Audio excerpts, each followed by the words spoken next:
Mazmur pasal 89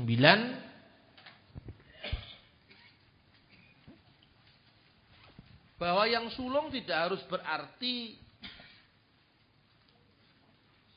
anak pertama dalam urutan waktu, tapi juga urutan kehormatan.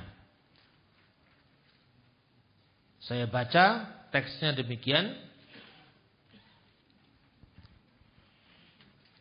Aku pun juga akan mengangkat dia menjadi anak sulung, menjadi yang maha tinggi di antara raja-raja di bumi. Ayat ini memiliki dua makna. Makna yang pertama, makna historis, ini Daud. Makna kedua, makna mesianis yang akan datang, anak Daud yang akan datang, yaitu Kristus.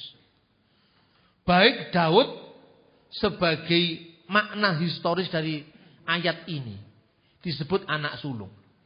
Kristus juga anak sulung dalam pengertian rohani. Pertanyaannya, apakah Daud anak sulung sekarang?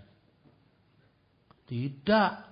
Ayatnya di dalam 1 Samuel pasal 17 ayat 13 sampai 14, Daud itu adiknya Eliab, Aminadab dan Sama. Jadi dia bukan anak sulung, dia punya kakak-kakak.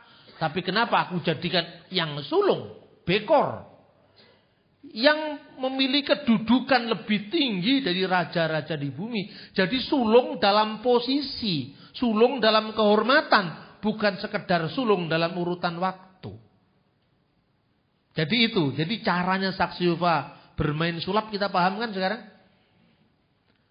Ini kalau Anda tanyakan yang seperti ini, saya jamin pusing mereka pasti. Karena ini sangat sangat dari kaidah gramatika kita lacak, teologi rasionalnya kita lacak, kan begitu. Kemudian coba baca ayat-ayat yang lain. Khususnya ayat 16 sekarang. Segala sesuatu diciptakan oleh dia dan untuk dia. Lalu oleh saksi Yehova diterjemahkan melalui dia semua yang lain diciptakan. Atau ini perkara yang lain diciptakan. Semua hal lain telah diciptakan melalui dia dan untuk dia. Ini saya terjemahkan dari New World Translation of the Holy Scripture dalam terjemahan bahasa Inggris. Jadi segala yang lain. Karena apa? Karena dia ciptaan pertama, yang lain-lain ciptaan kemudian. Jadi selain dari satu tadi gitu loh. Jadi kalau misalnya saya adalah dosen yang paling tua di universitas ini misalnya. Yang lain-lain itu dosen setelah saya. Maka dikatakan sayalah yang mengajar dosen-dosen selain saya. Kan gitu kan? Kenapa kok yang lain? Karena saya juga dosen. Paham tidak? Kenapa kata segala sesuatu ditambahi kata yang lain? Karena Yesus bagian dari segala sesuatu yang diciptakan tadi. Ini caranya dia berargumentasi. Lalu dia menggunakan ayat. Ayatnya apa? Kata panta itu biasanya katanya dia diterjemahkan dengan yang lain. Contohnya Lukas pasal 29. Lukas pasal 21 ayat 29, Lukas pasal 13 ayat 2. Maka kata panta di sini ditambah yang lain. Nah, coba kita baca. Teksnya Lukas pasal 13 ayat 2. Yesus menjawab mereka, "Sangkamu orang-orang Galilea ini lebih besar dosanya daripada dosa semua orang Galilea yang lain. Karena mereka mengalami nasib itu." Loh, lah ini kan kata panta ditambahi kata yang lain. Berarti kata panta di Kolose 1 ayat 16 juga ditambahi kata yang lain gitu loh. Saksi Yehova itu caranya. Kenapa di Lukas 13 ayat 2 kata panta ditambahi yang lain? Karena di sini ada pembanding. Kan begitu. Coba, apa pembandingnya? Sangkamu orang Galilea ini, jadi ada satu orang Galilea, lebih besar dosanya ketimbang semua orang Galilea. Jadi orang Galilea yang satu ini bagian dari orang Galilea yang lain toh. Jadi ini merupakan pembanding. Kata panta dalam terjemahan Indonesia diberi tambahan yang lain Karena konteks kalimatnya pembanding dengan kata sebelumnya. Sangkamu bahwa dokeite hoti oi, orang-orang Galilea ini mempunyai dosa. Galilayoi awoti hamartoloi, lebih dari pantatus Galileos, semua orang Galilea egenito yang ada di sini. Jadi sekarang kalau raja segala raja, artinya apa? Dia ini raja yang lebih tinggi daripada raja-raja yang lain, gitu kan? Kan tidak perlu ditambah raja dari segala raja yang lain, kan tidak perlu. Kan kalimat itu kan tidak perlu. Raja segala raja, tuan segala tuan, artinya sang tuan yang ketuanannya melebihi dari tuan-tuan yang lain. Kenapa di Lukas pasal 13 ayat 2 diterjemahkan kata yang lain dari panta? Karena ada pembanding. Nah sekarang bandingkan dengan Kolose 1 ayat 16, ini tidak ada pembandingnya. Segala sesuatu diciptakan oleh Dia, titik. Kenapa ditambah yang lain? Hanya karena supaya Yesus itu dianggap bagian dari ciptaan. Kalau di dalam Lukas pasal 13 ayat 2 ditambah yang lain, karena konteksnya pembanding. Raja segala raja. Orang Galilea yang lebih dosa daripada orang Galilea yang lain, kan gitu kan. Nah contoh satu lagi. Lukas 21 ayat 29. Lalu Yesus mengatakan perumpamaan ini kepada mereka. Perhatikanlah ideti pohon ara, ten suken, atau pohon apa saja. Artinya pohon ara itu bagian dari pohon-pohon. Maka diterjemahkan boleh juga. Kai pantata dandra itu diartikan Yesus mengatakan perumpamaan kepada mereka. Perhatikanlah pohon ara itu di antara pohon-pohon yang lain. Boleh diterjemahkan yang lain karena apa? Karena pohon ara itu pohon. Contoh yang lebih gampang.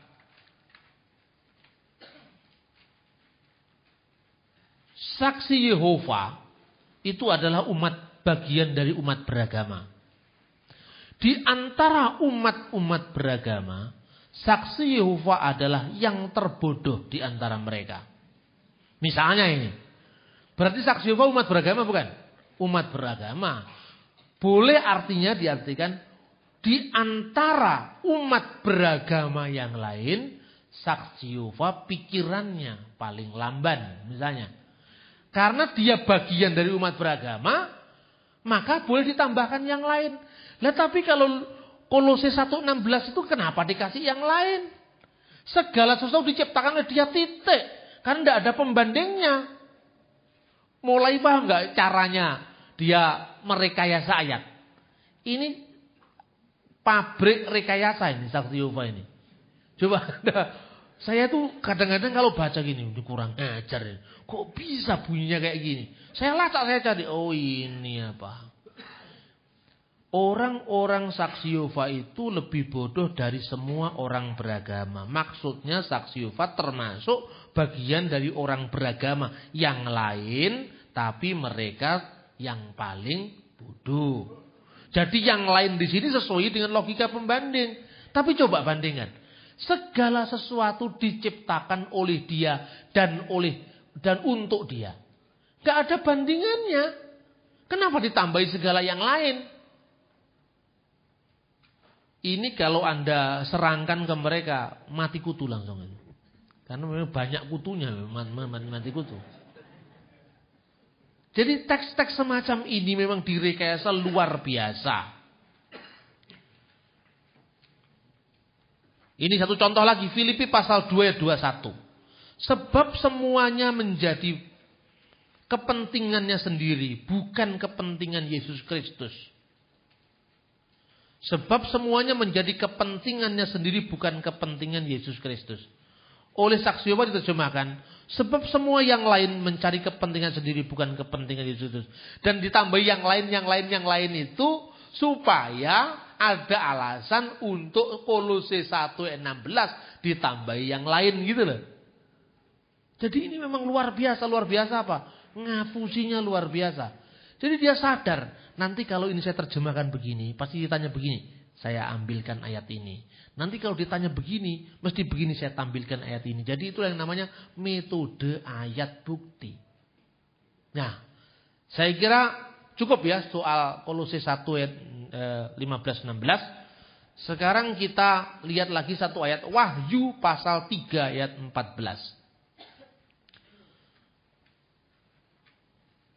Inilah firman dari Amin, saksi yang setia dan benar, permulaan segala ciptaan Allah. Nah ini juga digunakan ayat untuk memperkuat posisinya mereka. Yesus permulaan ciptaan, berarti dia ya ciptaan karena dia dimulai kan itu kan. Bahasa aslinya itu adalah he arche tes ketisios tuteu. He arche tes ketisios tuteu. Kata arche itu artinya tidak harus permulaan juga dalam urutan waktu, tapi juga permulaan dalam urutan kehormatan. Seperti kata yang sulung tadi contohnya. Patriark. Itu aslinya dari kata pater dan arche. Pemimpin gereja timur, gereja ortodoks. Dan juga gereja Katolik Ritus Timur. Yang di Bethlehem, di Irak, di Mesir. Itu pemimpin tertingginya namanya patriark. Saya membaca satu artikel tentang pemilihan patriark Senuda. Jadi pemilihan kepala gereja itu dengan cara membuang undi seperti zamannya para rasul. Dan yang mengambil undi ini adalah seorang anak kecil yang tidak tahu apa-apa. Karena tidak punya kepentingan apa-apa kan. Seorang anak kecil suruh ngambil ini. Biasanya anak-anak mesbah, anak altar itu ngambil. Nah dibuka, setelah dibuka namanya Baba Senuda ketiga. Waktu Patriark Senuda itu diangkat sebagai pemimpin gereja namanya Patriark, usianya masih seusia saya, 45 tahun. Yang ngangkat dia Dewan Abuna, para uskup, para pemimpin gereja. Ada yang usianya 96 tahun, ada yang usianya 80 tahun. Karena kalau di gereja ortodok, jabatan pendeta itu tidak pernah pensiun. Seperti GPIB, GKI kan ada emeritus. Kalau di gereja Timur mati baru pensiun itu kalau hamba Tuhan. Kalau nggak mati nggak pensiun. Nah itu ada yang usianya 100 tahun lebih. Tapi ketika dia diangkat sebagai pemimpin berdasarkan membuang undi tadi, dia disebut patriark, bapak yang pertama-tama. Apakah usianya lebih tua dari yang angkat? Tidak. Di sini patriark artinya yang bapak yang pertama-tama punya otoritas untuk mengajar. Yang pertama-tama punya otoritas untuk sakramen. Yang pertama-tama punya otoritas untuk dihormati. Gitu loh kira-kira. Jadi tidak harus berarti arche itu urutan waktu yang pertama kemudian yang lain-lain menyusul. Bukan. Dalam logika saksi Yehova, Yesus itu kakak kita. Kita ini adik-adiknya. Dia itu sama seperti kita, hanya dia yang sulung. Dia diciptakan duluan dan keunggulan dia ketika dia sudah diciptakan, dia membantu Tuhan untuk menciptakan kita gitu loh kira-kira. Ini kan ajaran wong gendeng ini sebenarnya. Wong Tuhan kok dibantu ciptaan itu bagaimana? Gitu. Dan minta maaf kalau menghadapi saksi Yehova, itu jangan model-model apa ya? Pendekatan barat yang terlampau kering gitu. Jadi unsur logikanya tidak banyak dikaitkan dengan teks ayat. Tapi ayat dilawan ayat, ayat dilawan ayat. Nggak selesai. Kalau ngadepi mereka itu ya begitu ayatnya clear langsung ditanya. Prosesnya membantu itu bagaimana? Mesti nggak bisa jawab itu. Karena nggak masuk akal gitu loh. Tapi kalau ayat dihadapi ayat tanpa argumentasi, mereka nanti menghindar ke ayat yang lain. Jadi polanya gini loh kalau dia diskusi. Tolong Bapak baca sekarang di Kolose 1 ayat 16, ayat 15. Karena dia adalah yang sulung dari segala ciptaan. Yang sulung, apa artinya yang sulung Pak? Mari kita buka di Wahyu pasal 3 ayat 15. Dia permulaan segala ciptaan. Yesus itu hebat Pak. Dia itu luar biasa. Dia sudah ada sebelum Abraham ada, luar biasa. Nah orang yang selama ini bondonya luar biasa mesti gampang tertarik. Kalau mendengar kata luar biasa kan. Pokoknya luar biasa. Ya luar biasanya itu apa dulu? Luar biasanya harus clear dulu dong. Nah, itu kan sebetulnya lip service supaya kita masuk dalam logikanya dia. Nah, terakhirnya tapi Alkitab loh Pak yang berkata, dia permulaan ciptaan loh. Berarti dia punya awal, punya waktu di mana dia belum ada sebelum dia diciptakan. Nah, ini sebetulnya ajaran gereja purba yang dilawan gereja purba namanya ajaran Arianisme, bidat Arius. Ada waktu di mana firman pernah tidak ada. Loh, waktu firman tidak ada itu Tuhan pernah tidak punya firman dong. Waktu firmannya belum ada, Gusti Allah tahu bisu karena firmannya belum ada. Loh, ini kan tidak masuk akal. Iki ajaran wong gendengan gitu kan. Loh, gini kok sampean percaya itu bagaimana? Kok bisa dibaptis sampai ratusan orang itu loh? Enggak mudeng saya. Maka mari kita menegakkan ajaran rasuli, ajaran yang sehat. Agar kalau gereja terlalu sibuk dengan urusan teknis seperti yang tadi disampaikan oleh Pak Hani Layantara, itu gampang dimakan kita. Maka sebetulnya sekarang pentinglah. Saya ini dijuluki oleh Romo Rohadi. Mas Bambang ini punya talenta khusus. Saya malah tidak tahu itu talenta saya apa Romo. Saya itu orang yang bukan Katolik yang sering diundang khotbah di katedral. Bukan Katolik loh saya. Diundang di katedral Manado pernah. Katedral di Jakarta pernah untuk khotbah, homili. Nah, karena apa? Kok sampai teman-teman Katolik itu ngundang saya? Dia bilang katanya, dia Pak Bambang ini punya talenta penyembuhan. Loh, saya pikir bukan talenta saya, bukan menyembuhkan penyakit jasmani Pak, penyakit pikiran. Oh, ya, kalau itu betul itu. Penyembuhan penyakit pikiran. Loh Pak, jangan mengentengkan loh katanya. Penyakit pikiran ini juga perlu disembuhkan karena apa? Kalau penyakit jasmani disembuhkan, itu kan hanya membuktikan kuasa Tuhan. Orang tua kita sakit, itu jantung atau apa, kita bawa ke gereja. Tuhan mohon kuasamu, didoakan dalam nama Yesus sembuh. Tapi manusia kan punya batas ya. Nanti 5 tahun lagi mati juga kan. 10 tahun lagi mati juga, hanya menunda kita bersama orang yang kita cintai. Saya baru sadar itu bukan saya yang ngomong, ini Romo Rohati yang bicara sama saya. Tapi kalau penyakit pikiran nggak sembuh, orangnya yang sakit itu mati, ada aliran baru yang muncul. Betul juga ini. Coba kalau seumpama Charles Taze Russell itu pikiran menceleknya sembuh, kan nggak ada saksi Yehova, karena pikirannya nggak ada disembuhkan. Begitu dia mati, diteruskan anak buahnya, Rutherford. Gitu, sampai sekarang ini ada saksi Yehova. Nah itu. Nah saudara-saudara yang terkasih, itulah yang dimunculkan dari kata arke. Jadi kata arke itu tidak harus artinya permulaan dalam urutan waktu. Tapi misalnya bahwa kata arke itu artinya juga dalam pengertian sumber. Kata arke juga bisa pengertian yang berwenang. Penguasa, pemerintah. Kata yang diterjemahkan dengan pemerintah dalam Kolose pasal 1 ayat 16-17 itu adalah arkes dari orang-orang yang terdahulu dalam kehormatan. Maka pemerintah disebut arkes karena apa? Dia yang terdahulu untuk dihormati. Coba kalau Anda tidak bertanya. Begitu wali kota datang, di depan kan sudah tinggalkan kursi depan. Silakan duduk Pak Wali kan gitu kan. Tapi kalau wali murid di belakang, wali kota lain lagi kan. Benar enggak? Artinya apa? Ini yang pertama dalam urutan kehormatan, itulah arke. Jadi arke tidak harus berarti yang permulaan dalam urutan waktu. Maka kalau disebut arke pertama dari segala ciptaan, bukan permulaan dalam pengertian urutan waktu, tapi permulaan dari yang dihormati di antara para ciptaan.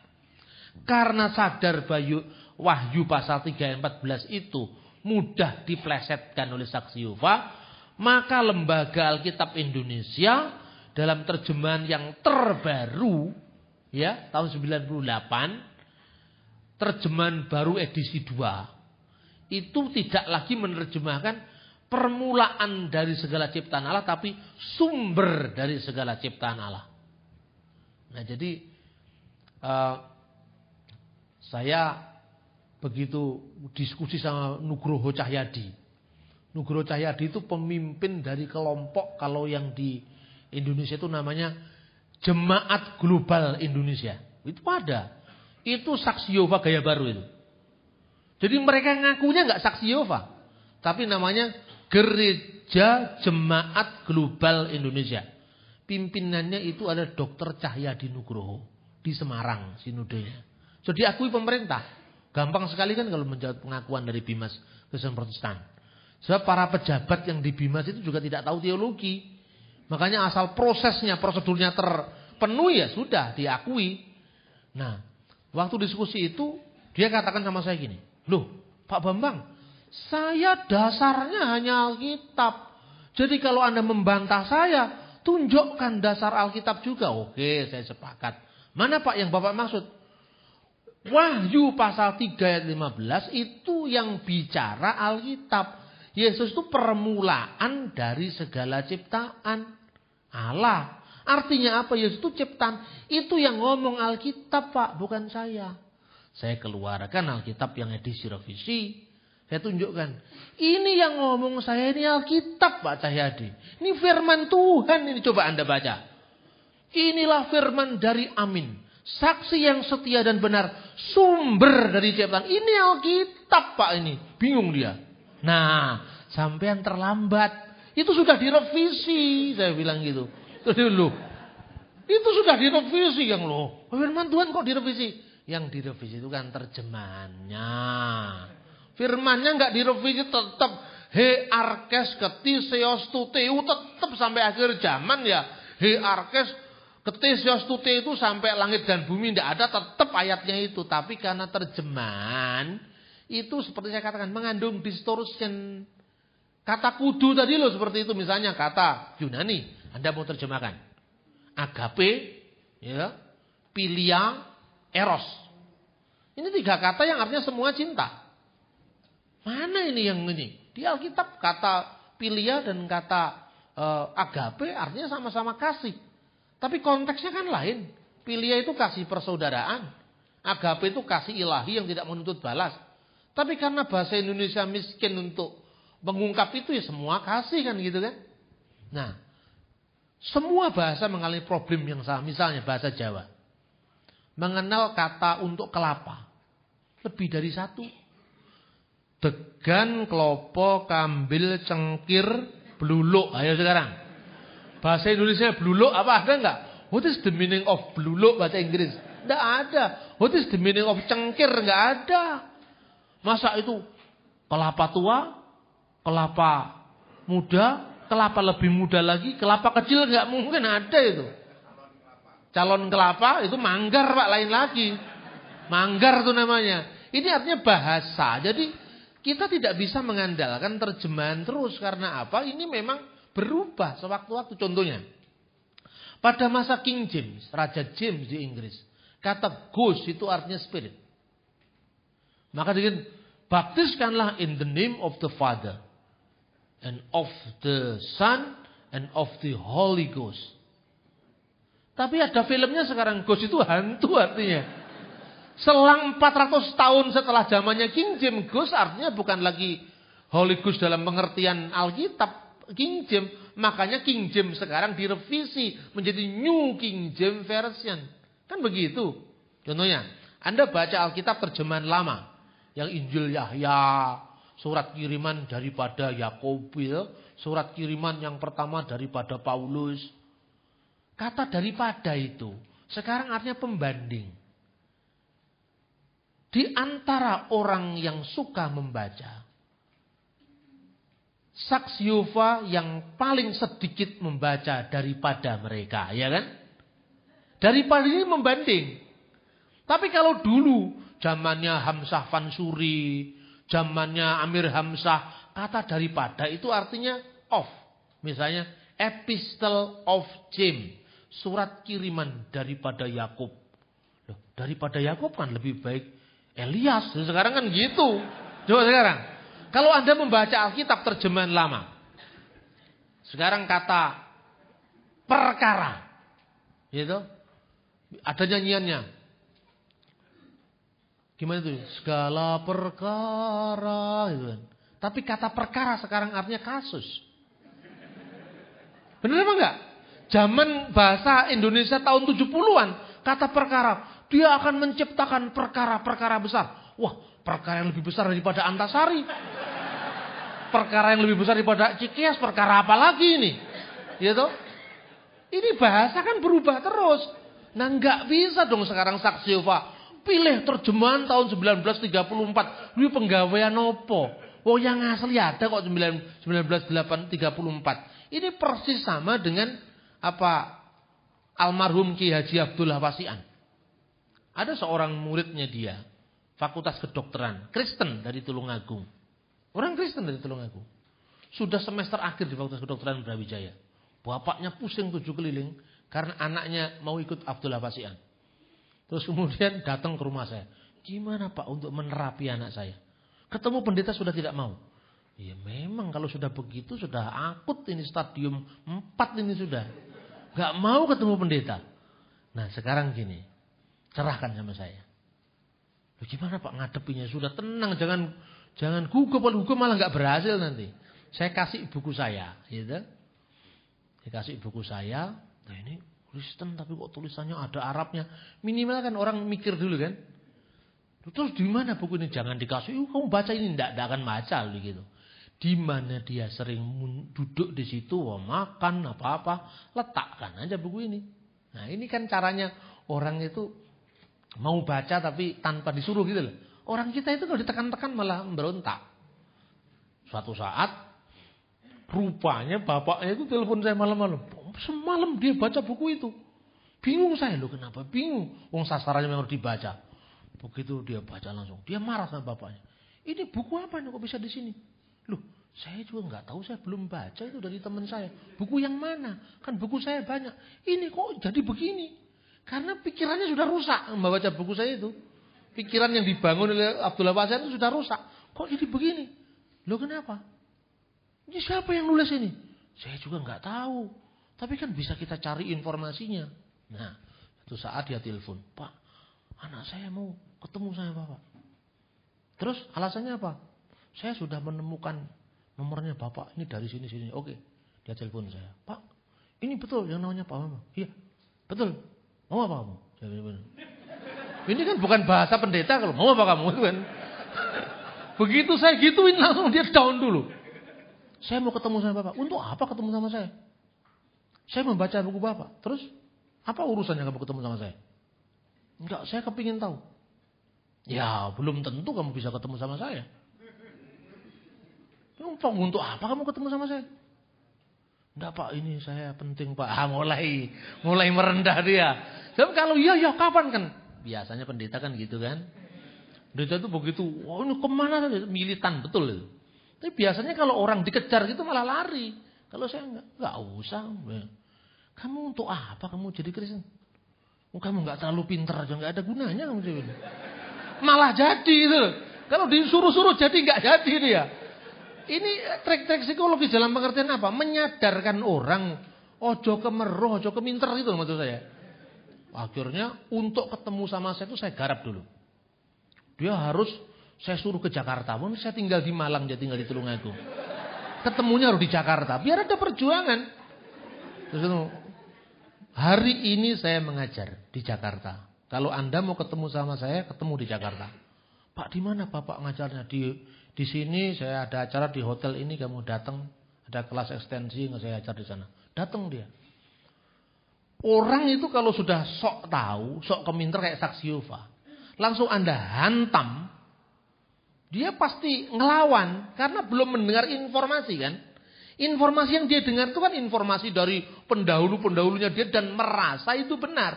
Untuk mematahkan itu harus mendapatkan informasi tandingan supaya dia dapat pembanding. Lah untuk orang mau mendengar tuh dipaksa dengar dulu kan. Lah caranya bagaimana? Wong dia sudah tidak mau mendengar kita. Ya caranya gitu, ini contoh. Dia duduk di paling belakang. Saya ngajar itu di sekolah teologi saya ngajar.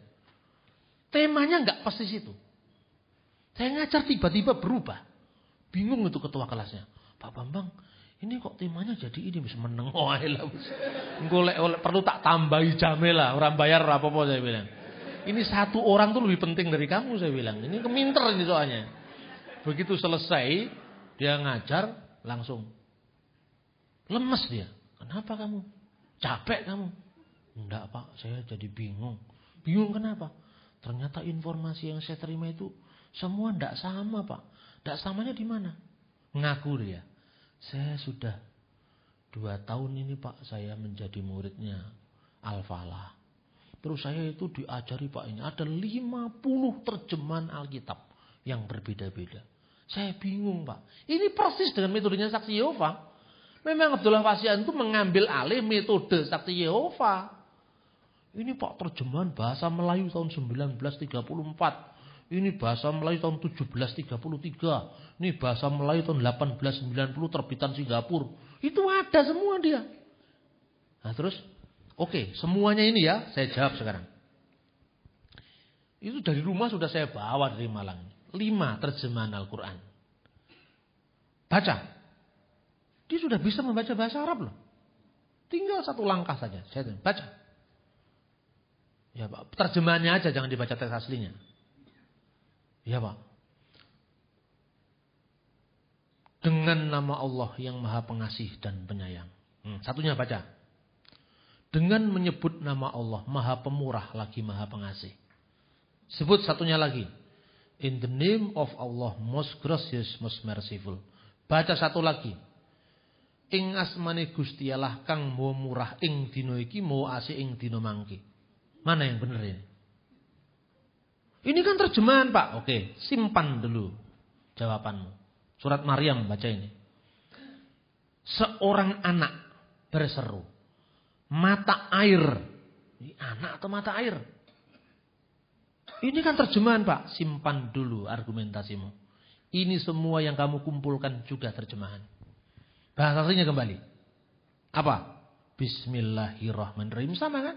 Sama lah ini. Sama ini juga terjemahan. Kasihan sama saya Abdullah Wasian. Kenapa? Habiskan waktunya sampai tua mengumpulkan terjemahan. Tidak pernah ketemu aslinya. Di sini kamu ketemu aslinya. Itulah sebabnya penting untuk menguasai teks asli. Bukan untuk pinter-pinteran. Anda saya suruh membeli Alkitab Yunani Indonesia, Ibrani Indonesia. Itu dalam konteks pembuktian. Verifikasi. Bukan untuk pinter-pinteran. Saya kan sering disalahpahami ada seorang pendeta di Surabaya ini sering nulis di internet tapi putus asa kan tidak pernah saya tanggapi. Ya kan? Mau Bambang Nurison itu maunya apa? Ini disuruh belajar bahasa ini maunya apa? Tuhan tidak butuh kita terus belajar bahasa ini bisa masuk surga. Betul. Apa jaminannya? Kalau dia benar. Nah, apa jaminannya kamu kalau kamu malah tidak tahu bahasa aslinya? Kan minimal lebih 1 step lagi. Dia tidak tahu bahasa sebenarnya di Indonesia. Kalau orang Muslim itu yang penting asli walaupun tidak ngerti. Benar apa enggak? Kalau orang Kristen yang penting ngerti walaupun tidak peduli mana yang asli. Lah ini harus digabungkan. Nah ternyata dalam psikologi misi ini sangat diperlukan. Khususnya dalam menghadapi saksi Yehova. Saya mengutip Abdullah Wasian ini contoh saksi Yehova. Nah suatu saat dia menghadap gurunya. Apa katanya? Pak, gimana putusan kamu? Ya putusan saya untuk saya tetap menjadi pengikut Kristus. Kaget. Loh kenapa? Kenapa yang sudah mengubah kamu? Ya karena ternyata klaim-klaim Bapak itu semua keliru. Berani saya buat dia militan dalam waktu 24 jam. Ora turu. Saya buat semua habis ngajar. Saya garap dia sampai besok pagi. Dan saya katakan sudah, kamu kalau mau masuk Islam ya sana, mau masuk Hindu jangan enggak peduli. Saya enggak butuh kamu enggak terlalu pinter. Tapi justru karena itu besoknya, Pak, saya tetap aja Pak, ini lebih ya sudah kalau gitu.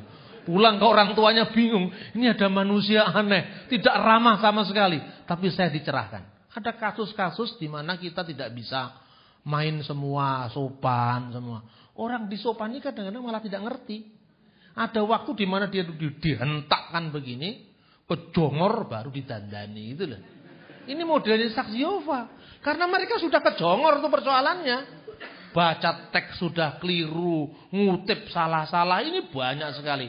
Katanya kutipan di sini katanya Irenaeus, ternyata Arius. Dan tidak ada pertanggungjawaban sumber. Kalau Anda belajar menulis ilmiah di perguruan tinggi itu kan ada catatan kaki.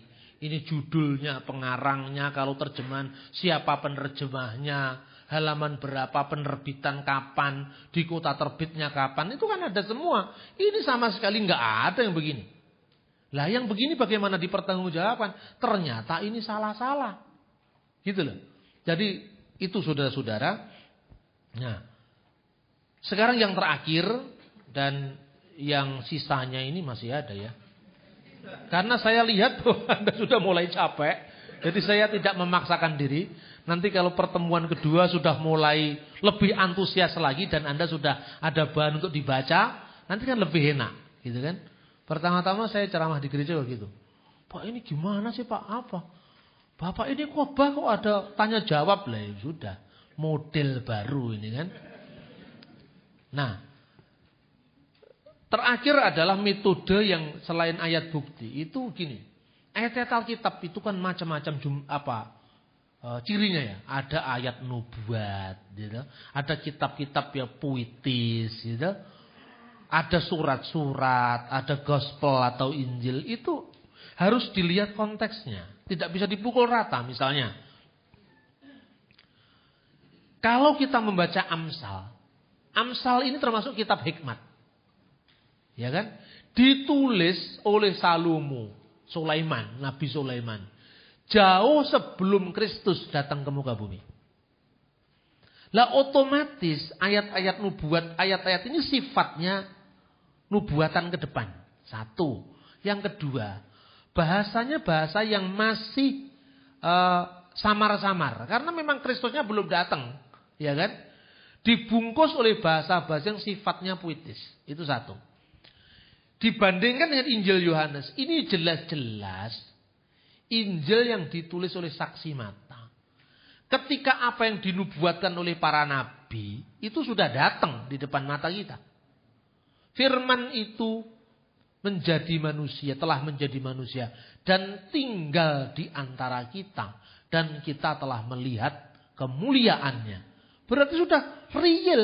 Nubuat itu fulfillment in Jesus Christ. Itu sudah jelas. Fulfillmentnya itu adalah Yesus Kristus. Berarti Amsal ini ayat yang sifatnya proyeksi ke depan. Nubuatan ke depan. Bahasanya pun puitis. Yohanes ini bahasanya lugas. Dan ayat ini penggenapan. Mestinya membaca Amsal dari terang Injil Yohanes. Bukan sebaliknya membaca Injil Yohanes dari Amsal yang masih nubuatan. Kan mestinya begitu. Nah, menafsirkan Yohanes 1 ayat 1.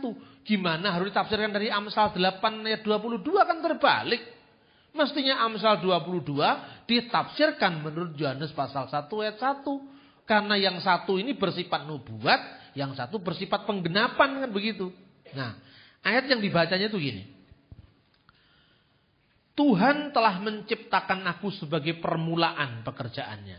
Nah ini diklopkan dengan Wahyu pasal pasal 3 ayat 14. Ini ayat-ayat favoritnya Arius sampai Saksiova. Kalau kita baca, memang ayat-ayat ini berbicara tentang personifikasi dari hikmat.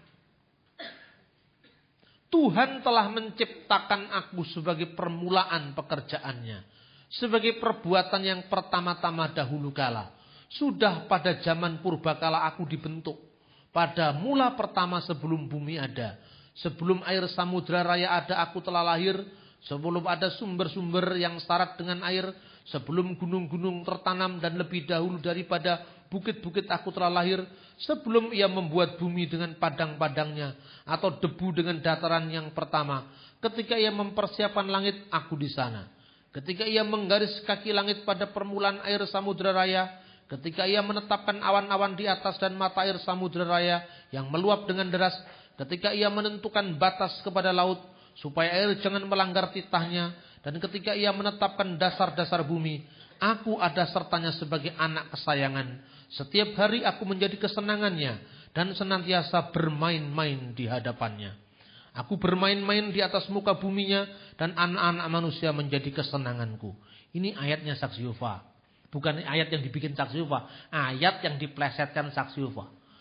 Ketika Allah meletakkan dasar bumi, dia bermain-main di hadapannya loh. Kata bermain-main dipahami persis dengan bermain-main seperti anak-anak kecil itu bermain. Bagaimana pola pikir semacam ini? Ini kan ayat puitis. Ayat puitis itu bersifat simbolis. Kok hikmat bermain-main jangan digambarkan dengan si unyil bermain-main atau Pocoyo bermain-main, ini lain. Ini kan konteks ayat puitis, jangan disamakan dengan Naruto bermain-main. Ini berbeda. Nah, teks ini seharusnya ditafsir menurut Yohanes pasal 1 ayat 14. Lalu, dia telah menciptakan aku sebagai permulaan. Apa benar menciptakan? Lalu saya mengacu pada terjemahan Vulgata, yaitu terjemahan bahasa Latin. Di situ digunakan kata dalam bahasa Latin itu adalah Tuhan telah memiliki aku sebagai permulaan pekerjaannya. Jadi memiliki, bukan menciptakan. Sebab kata Ibrani yang dipakai di situ adalah kata Chana. Ya, Yahweh atau Adonai Chenani Resid Dereho. Tuhan Hanani telah memilikiku, ya, sebagai permulaan dari pekerjaannya. Nah, kalau terjemahan lain menggunakan kata menciptakan aku, itu jangan dimaknai secara harafiah karena teks ini harus dibaca menurut Yohanes, bukan sebaliknya. Dan yang kedua, dalam bahasa Indonesia, kata menciptakan tidak setegas kata bara dalam bahasa Ibrani. Ini soal bahasa lagi. Kata menciptakan dalam bahasa Indonesia itu tidak harus mengacu pada tidak ada menjadi ada. Kecuali kata bara. Kata menciptakan misalnya, W.R. Supratman menciptakan lagu Indonesia Raya. Apakah dia mencipta? Wong notnya sudah ada. Sistem notasi kan sudah ada. Dia tinggal do re mi fa sol digabung-gabungkan. Itu bukan mencipta, menggubah. Tapi toh di dalam buku-buku resmi dikatakan W.R. Supratman pencipta lagu Indonesia Raya. Benar apa tidak? Artinya kalau di sini pun digunakan kata mencipta, ini karena keterbatasan bahasa Indonesia. Kita harus kembali mengacu pada teks asli di mana kata khana, artinya bukan menciptakan dari tidak ada menjadi ada, tapi memiliki. Contoh, kata khana dalam pengertian memperoleh atau memiliki. Misalnya, Amsal 1 ayat 5, ini pada kitab yang sama. Baiklah orang yang berpengertian memperoleh. Ini kata yikneh dari kata kana. Bahan pertimbangan. Amsal pasal 4 ayat 5. Kheneh hokmah. Kheneh binah. Kata kheneh itu bentuk perintah dari kata kana. Perolehlah hikmat. Perolehlah pengertian. Jadi Tuhan telah memiliki aku. Telah memperoleh aku sebelum segala sesuatu diciptakan. Itu maknanya. Saya koreksi ini, kemudian pengikutnya Pak Cahyadi namanya Saudara Duna. Jadi tulisan saya Togok Madeg Pandito itu sebetulnya jawaban ala kadarnya, jawabannya bahasa awam lah supaya orang tidak pusing gitu, karena bahasa begini itu kalau dibuat terlalu serius nanti kita cepat tua. Jadi bahasanya agak nakal dikit itu supaya orang ingat. Supaya ingat begini ada bahasanya mesti bahasa yang agak guyonan gitu loh. Itu jawaban saya terhadap bukunya Donald. Ternyata Yesus adalah malaikat. Bukunya itu judulnya. Ini orang gendeng terbitan baru ini. Orang gendeng produk baru. Ternyata Yesus adalah malaikat. Bukunya itu mengilhami saya untuk membalas. Tapi bukan jawaban langsung. Kalau jawaban langsung dia naik pangkat kan. Bukunya jadi laris. Jadi kenapa Gurita Cikes itu laris? Gitu? Karena ditanggapi langsung sama SBY. Kalau enggak laku kan gitu kan. Nah kita pun dalam psikologi komunikasi harus gitu. Kalau ada buku-buku yang kayak gitu enggak pernah saya tanggapi. Banyak orang yang ngantem saya di internet enggak saya tanggapi. Nanti kalau dia sudah capek baru saya pelan-pelan. Caranya begitu. Nah, ini saudara-saudara saya kalukan itu kemudian saya jawab. Dia jawab lagi di internet itu. Jawabannya gini. Siapa bilang kata khanah artinya menciptakan? Tidak bisa berarti menciptakan. Di tempat lain artinya juga bisa menciptakan. Rupanya dia benar-benar pusing cari konkordansi. Ini kan bahasa buktinya kalau disuruh baca semuanya nggak bisa itu. Itu berarti bahasa konkordansi itu. Dia cari di konkordans, lalu ditemui ketika Abraham diberkati oleh Melkisedek itu. Diberkati di Kejadian pasal 14. Diberkatilah Abraham oleh El yang maha tinggi, pencipta langit dan bumi. Itu bahasa aslinya memang bukan pencipta. Maka dalam terjemahan lama yang memiliki langit dan bumi. Koneh semayim ve aret. Koneh semayim pemilik langit dan bumi. Oleh terjemahan baru diterjemahkan pencipta langit dan bumi. Nah ini juga pencipta, bukan pemilik.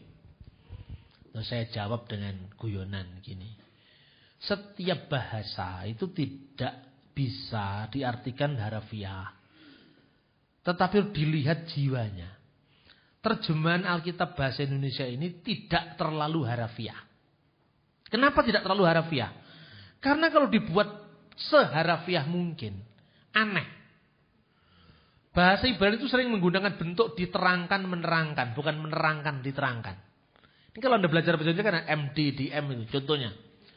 Bereshit bara Elohim et hasamayim ve et haaret.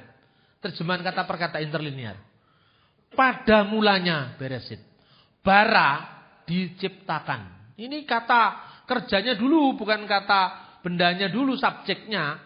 Bukan, tapi predikatnya dulu. Pada mulanya bereshit bara diciptakan. Elohim oleh Allah. Et hasamayim akan langit. Ve et haaret dan akan bumi. Coba kalau diterjemahkan harafiah kan nggak pantas. Pada awal mula diciptakan oleh Allah akan langit dan bumi. Akan kemanakah engkau? Coba. Ini bahasa kalau diciptakan apa adanya kan nggak luwes kan. Maka kemudian diterjemahkan sesuai dengan makna. Tetapi tidak terlalu harafiah. Pada mulanya Allah menciptakan langit dan bumi. Kalau terjemahan lama lebih harafiah lagi. Tapi banyak dari lagu-lagu kita ini sebetulnya produk dari bahasa Melayu 30 tahun yang lalu misalnya. Allah kita heran dan besar. Masa Allah heran? Tuhan sangat heran. Loh, kenapa heran? Masa Gusti Allah gumunan? Ini bahasa Melayu 30 tahun yang lalu. Kata heran itu sekarang dahsyat gitu loh. Hanya 30 tahun loh itu bahasa bisa berubah. Terus sekarang lagi. Berikanlah tumpangan sesamamu dengan percuma. Percuma lah kita beri tumpangan. Bahasa sekarang, ya kan? Coba, ini bahasa berubah. Jadi artinya, jangan mengandalkan pada bahasa yang terus-menerus berubah ini. Bahasa sasaran ini kan. Kalau Alkitab ini bahasa asli. Diterjemahkan dalam bahasa sasaran. Nah sekarang, setiap bahasa itu punya etimologi. Asal-usul, akar katanya apa? Contohnya. Ketika Anda membaca Alkitab terjemahan bahasa Bali. Anda akan mendapatkan banyak keserumpunan dengan bahasa Jawa dan Sunda. Ya kan? Tapi penyerapan bahasa Arab lebih banyak ke bahasa Sunda. Middle bahasa Jawa sama sekali tidak ada dalam bahasa Bali. Akarnya 3 bahasa itu bahasa Jawa kuno. Ya kan? Akar 3 bahasa itu bahasa Jawa kuno. Tetapi sejauh mana dia mengalami pencerapan dari bahasa asing. Sunda paling banyak dipengaruhi bahasa Arab. Jawa separuh. Bali sama sekali. Contohnya. Di bahasa Jawa sudah menyebut Gusti Allah. Itu pengaruh bahasa Arab. Gusti Allah bahasa Madura. Itu Tuhan Allah. Tapi bahasa Bali Alkitabnya masih gunakan Sang Hyang Widi. Dan Sang Hyang Widi itu bahasa Jawa kuno. Kejadian 1 ayat 1 diterjemahkan. Duking purwakala ide Sang Hyang Widiwasa ngwen tenang akase miwah pertiwi. Orang Bali nggak bisa ngomong pertiwi.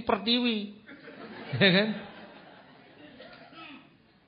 Toko-toko dikutip, toko-toko sepatu dikutip pada tutup hari Sabtu. Semua apa? Toko-toko sepatu pada tutup dikutip pada hari Sabtu.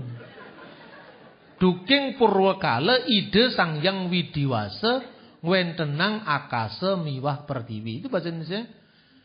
Ing kala purwa Sang Hyang Widi ngawontenaken angkasa lan pertiwi, kan gitu bahasa Jawa kunonya.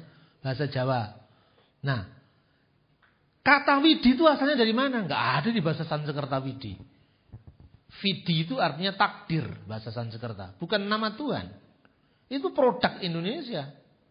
Jadi kata Widi itu ada dalam bahasa Jawa. Dulu zamannya penginjilan pertama di Jawa, Kiai Sadra, Kiai Tunggul Wulung. Sebelum firman Tuhan nyanyiannya. Kalau sekarang nyanyiannya itu apa itu yang firman-Mu Tuhan, itu Pantekosta klasik gitu. Kan lagunya gitu. Tapi kalau zamannya Kiai Tosari Tunggul Wulung itu, Duh Yang Widi, itu sebelum firman Tuhan. Kawula saos syukur asma dalem Gusti Yesus. Itu doa sebelum firman Tuhan. Kata Widi itu aslinya takdir, penentu, penggaris. Itu Widi. Maka kalau orang Bali kalah judi, sing ngelah Widi. Sudah takdirnya kalah, sing ngelah Widi. Itu kalau adu ayam kalah, sing ngelah Widi, kata orang Bali. Nah, kata Widi dalam Alkitab bahasa Bali artinya sang pembuat, penentu, sang penentu artinya itu. Kemudian dalam bahasa Sunda itu ada kata teaye. Teaye itu tiada. Dalam bahasa Jawa kuno ada Sang Hyang Taya. Sang Hyang Taya itu Tuhan yang Maha Esa. Kenapa disebut Taya? Ada tapi tiada. Dia tidak kasat mata tapi ada. Itu. Sang Hyang Taya, teaye bahasa Sunda, Sang Hyang Widi, Sang Hyang Tunggal. Itu masing-masing punya akar yang berbeda. Sang Hyang Tunggal dia yang satu. Sang Hyang Widi dia yang menentukan.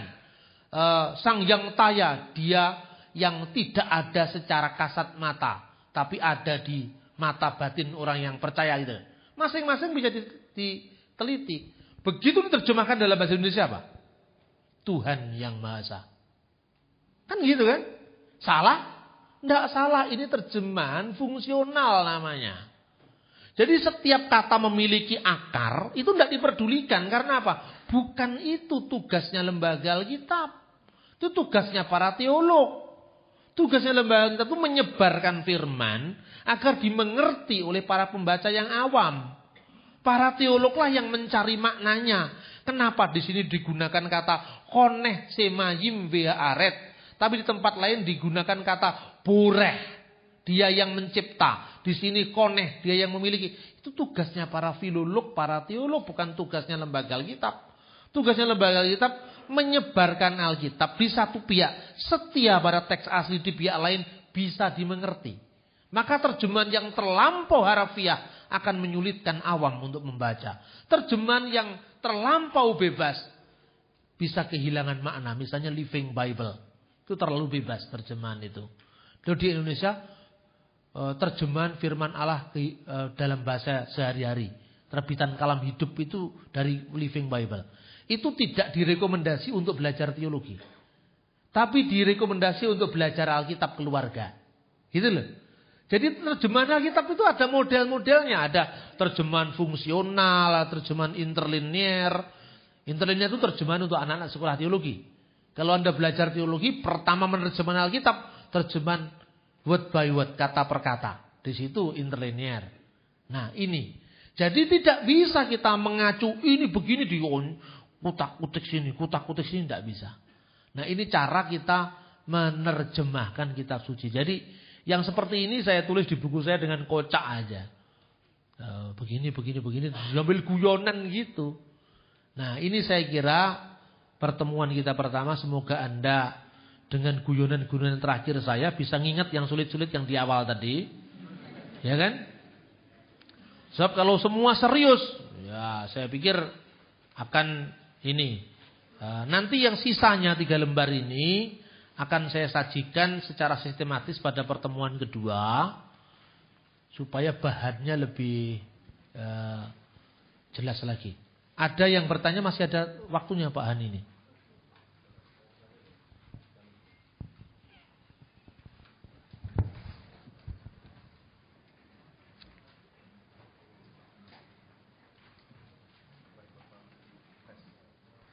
Bapak Ibu yang mau bertanya mungkin kita beri kesempatan nanti pakai mikrofon ini supaya bisa juga direkam. Ada yang mau bertanya silakan.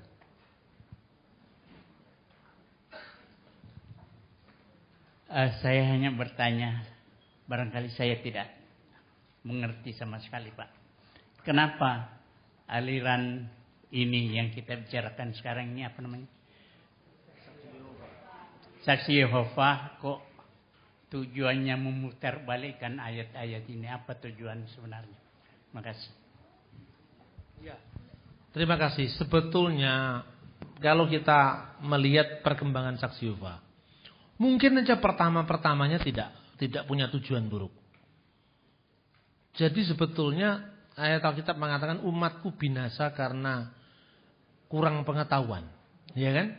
Karena kurang pengetahuan itu bisa membinasakan orang. Nah, kalau kita lihat sejarah foundernya dari sekte ini namanya Charles Taze Russell. Itu orang yang terombang-ambing. Dia berasal dari gereja Presbyterian, Protestan. Tetapi dia tidak pernah bertumbuh di gereja itu. Mungkin karena keluarganya tidak membimbingnya atau bagaimana, sehingga pada saat dia muda, dia mencari jawaban atas pergulatan-pergulatan rohaninya itu lewat teman-teman pergaulannya. Kemudian dia pernah terpengaruh dengan Benjamin Wilson. Benjamin Wilson itu adalah pendiri bidat Saksi Yehova. Pendiri bidat Christadelphia. Nanti akan saya tunjukkan teks-teksnya, itu ada semua lengkap pada saya itu. Kalau Anda suatu saat bisa mengunjungi perpustakaan pribadi saya, tunjukkan semuanya itu ada. Kemudian pertama-tama dia masuk ke kelompok itu dan terpengaruh banyak dari ajaran Benjamin Wilson, khususnya dari Yohanes 1 ayat 1. Itu karena pengaruh dari terjemahan Emphatic Dialogue dari Benjamin Wilson. Kemudian pada saat dia bergaul lagi dengan kelompok Advent. Nah, di Advent dia mendapatkan banyak informasi tentang pengajaran akhir zaman, khususnya menghitung-hitung kapan kedatangan Kristus. Itu menjadi ciri khas eskatologi dari ajaran Saksi Yehova, itu warisan Advent. Pendiri Saksi Yehova ini, Charles Taze Russell, pernah meramalkan bahwa kiamat akan terjadi pada bulan Oktober tahun 1914. Berdasarkan hitung-hitungan dari Daniel pasal 7. Saya memiliki publikasi Saksi Yehova tahun 1913. Sebelum kiamatnya gagal. Sekalipun itu hanya satu lembaran yang saya ambil dari satu teks berbahasa Arab. Tapi itu ada teksnya bahasa Inggris tapi dimuat dalam buku berbahasa Arab. Dia menggambarkan bahwa tahun 1914 akan terjadi destruction, perusakan dunia. Akan terjadi kiamat. Kemudian saya juga bandingkan dengan terjemahan setelah tahun 1914. Tahun sebelum 1914 Saksi Yehova meramalkan bahwa Yesus akan datang kembali ke dunia. Tetapi setelah 1914 tidak datang, dia artikan kedatangan secara rohani. Nah, sejak saat itu kedatangan Yesus, second coming of Jesus Christ, itu diterjemahkan dengan bukan kedatangan tapi kehadiran. Jadi hadir secara rohani. Lewat apa? Lewat penemuan kawat telepon. Lewat penemuan beberapa benda elektro seperti magnetik, seperti TV, seperti radio. Itu katanya bukti kehadiran Yesus. Karena apa? Dengan ditemukan radio, TV itu kita bisa menghadirkan berita Injil itu ke seluruh dunia. Itu bukti bahwa Yesus sudah hadir sejak 1914. Itu karena gagal meramalkan itu. Itu karena pengaruh dari Advent. Ada pengaruh lain, dia punya seorang teman ateis. Ini kalau kita lacak itu namanya teologi operatif. Jadi setiap orang itu pasti punya pengalaman berteologi. Saya latar belakang bukan Kristen. Cara pandang saya, pola paradigma saya, pola pikir saya, tekanan-tekanan saya pada pengajaran, itu pasti kelihatan latar belakang saya bukan Kristen. Latar belakang orang misalnya dia seorang Kristen Katolik, Kristen Protestan, pasti terwarnai dari pola pikir, itu namanya teologi operatif. Teologi operatifnya Charles Taze Russell itu bisa muncul ciri-ciri eskatologinya Advent. Ciri-ciri penyangkalan neraka itu dari ateis. Dia tidak percaya adanya neraka. Nanti kita akan bahas sendiri. Jadi bagi dia neraka itu tidak ada. Jadi orang mati sudah mati aja. Habis. Terus kemudian dia yang percaya kepadanya tidak binasa, tapi memperoleh hidup yang kekal. Jadi yang percaya pada Yesus itu tidak binasa, artinya dibangkitkan kembali. Yang tidak percaya, ya tidak dibangkitkan, habis, mati. Neraka tidak cocok dengan kasih Allah. Itu karena pengaruh ajaran ateis. Jadi bisa dilacak asalnya dari mana. Mungkin saja Charles Taze Russell itu tulus. Karena memang orang roh itu persoalannya, kan penyakit orang. Umatku binasa karena ketidaktahuannya, kan? Karena kurang pengetahuan. Itu mula-mula. Kemudian setelah dia gagal meramalkan akhir zaman. Dia waktu itu sebelum tahun 1914 itu mengatakan bahwa yang masuk surga itu hanya 144.000 orang. Itu sebetulnya belum sekarang kita bahas, tapi saya singgung sedikit tidak apa-apa. Supaya nanti gampang diingat, diulang-ulang kan gampang diingat. Nah, yang bisa masuk surga berdasarkan Wahyu pasal 7 hanya 144.000 orang. Itu ditafsirkan harafiah, letterlah. Nah, orang-orang pada takut.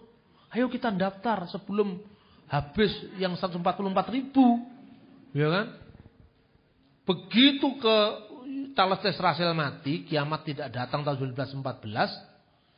Yang repot itu penggantinya, Rutherford. Ditagih kan sama pengikutnya, itu bahasa kasarannya gini. Loh Pak Rutherford, saya ini anggota dari Balai Kerajaan Saksi Yehova. Nomor induk saya 144.002. Nomor induk saya 144.015. Saya kan nggak dapat tempat Pak. Yang masuk surga 144.000 orang. Bingung Rutherford. Tenang. Yang tidak kebagian surga kloter pertama, nah ini akan dapat kebagian kloter kedua. Anda dapat hidup kekal dalam Firdaus di bumi. Jadi bumi kiamat dulu, setelah kiamat dulu dipulihkan, Firdaus baru didirikan di bumi. Itu nanti setelah kiamat. Sekarang Firdaus belum ada. Firdaus masih akan didirikan di bumi setelah kiamat. Wah, biasanya kan dihapusi kan bisa. Ya sudah, tenanglah kalau gitu. Kita kan masih selamat juga, tapi nanti kan, ya nanti. Tapi rupanya di antara para penanya itu ada satu yang lebih pinter. Loh Pak Rutherford, ayatnya di mana ini? Wadah, Yesaya pasal ini, pasal ini. Lukas pasal 23 ayat 43. Nah ini mulai otak-atik ayat lagi nih. Nih, Lukas pasal 23 ayat 43. Coba saya baca bahasa Alkitab yang benar ini. Begini. Ini waktu penjahat yang disalib itu. Kata Yesus kepadanya, (2) tanda kutip. Ini saya bacanya supaya lengkap ya. Aku berkata kepadamu, koma.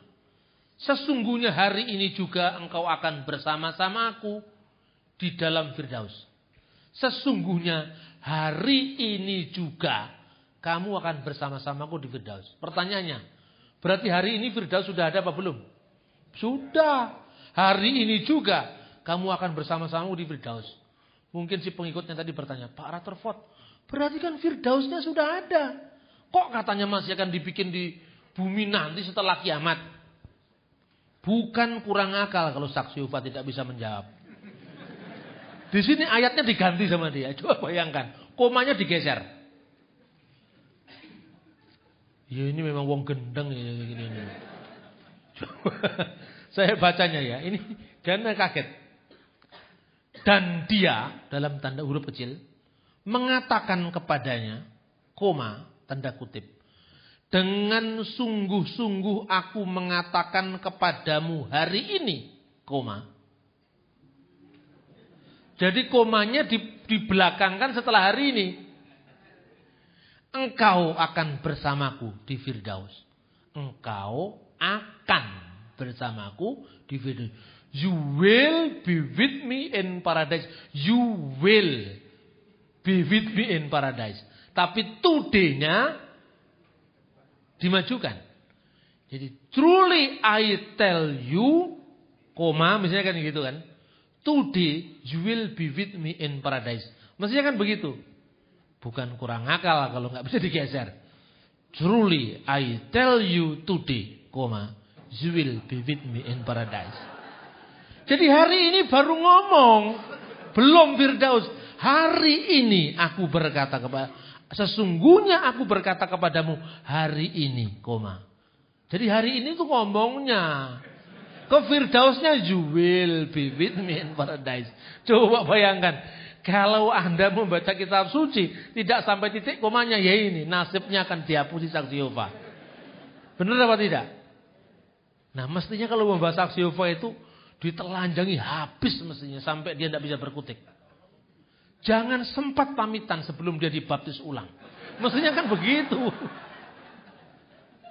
Ya saya kira itu Pak John. Jadi sebetulnya mungkin bagi generasi pertama itu tidak ada mungkin tulus.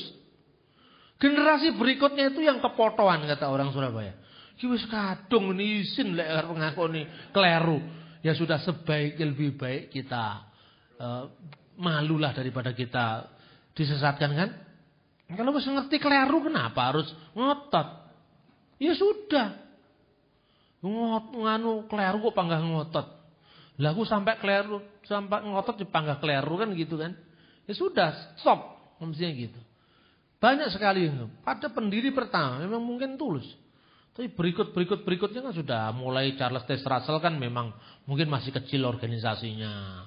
Begitu musuhnya Rutherford, wah kita sudah punya aset besar, percetakan besar lah, itu penyakit yang kedua muncul selain ajaran. Dan saya pikir itu. Jadi banyak orang yang butakan karena memang ada iming-iming yang lain kecuali masalah-masalah teologis. Biasanya orang saksi Yehova itu menyebut kita ini susunan Kristen. Karena menunjukkan bagi dia ini kita Kristen bukan Kristen yang asli. Dialah yang asli.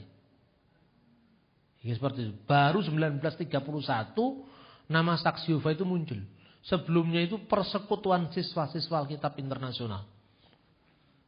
1931 foundernya itu penerus dari foundernya itu mendapatkan petunjuk dari alam gaib. Tidak harus Tuhan kan alam gaib itu. Demit juga alam gaib juga. Dia disuruh memakai Yesaya pasal 43 ayat 10 sebagai nama bagi sekte itu. Nah, kira-kira seperti. Jadi gini. Bagi saya ini memang repot ya. Jadi saya jujur saya buka sekarang. Dapurnya saya buka. Saya itu kan aktif di forum-forum lintas agama. Nah kalau saya terlalu itu forum-forum lintas agama itu menggunakan nama Institute for Syriac Christian Studies. Dari situlah saya kemudian pada zamannya Gus Dur menjadi penasihat dari lembaga sebagai Dewan Konsultatif dari Indonesian Conference on Religion and Peace sampai hari ini. Baru-baru saya diminta oleh Pak Johan Effendi dalam rangka 70 tahun Pak Johan menulis di buku Bunga Rampe itu yang sekarang diterbitkan di Jakarta. Artikel saya itu berjudul Kristus pun naik haji ke Yerusalem. Dan di situ saya menggunakan analisis filologi bahwa kata haji itu asalnya dari kata hak bahasa Ibrani. Seperti kata hak menjadi haji, Gabriel menjadi Jibril, dan ritus-ritus Yahudi itu. Itu banyak sekali mendapatkan tanggapan positif dari kalangan Muslim. Sampai kemudian orang-orang seperti almarhum Cak Nur, Gus Dur itu memberikan saya kesempatan untuk ya muncul di forum-forum lintas agama. Disitulah saya ketemu dengan yang namanya Nugroho Cahyadi, yang juga mendapatkan kesempatan karena Gus Dur itu semua dibukakan zamannya itu. Nah, di satu pihak jelas demi pergaulan sosial saya harus baik dengan semua orang. Di pihak lain sebagai seorang Kristiani saya tidak mungkin membiarkan ketidakbenaran terjadi kan. Duanya harus dijembatani.